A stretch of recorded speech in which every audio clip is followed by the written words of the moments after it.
સમાચારમાં આપ સૌનું હાર્દિક સ્વાગત છે। અરવલ્લી જિલ્લાના મેઘરજના વાઘોરા ગામે પાણીનો બગાડ, પાણી માટે ભર ઉનાળે ફાંફા મારતા ગ્રામજનો।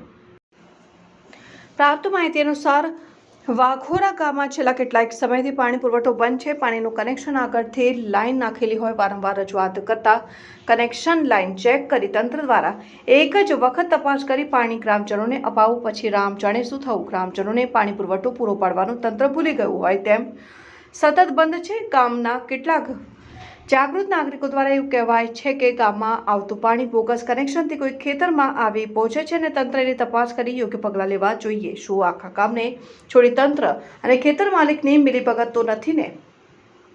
આવો પ્રશ્ન જાગૃત નાગરિકો દ્વારા ચર્ચાઈ રહ્યું છે। લાગતા વળગતા કેટલાક મોભી વાલ ખોલી પોતાના માટે મન ભરી પાણી વાપરે છે અને ગ્રામજનોને પાણી વાપરવા માટે વલખા મારવા પડે છે। તંત્ર તપાસ કરી ગ્રામજનોને પાણીથી કોણે વંચિત રાખ્યા, બોગસ કનેક્શન કોને લગાડ્યા? જાગો તંત્ર જાગો।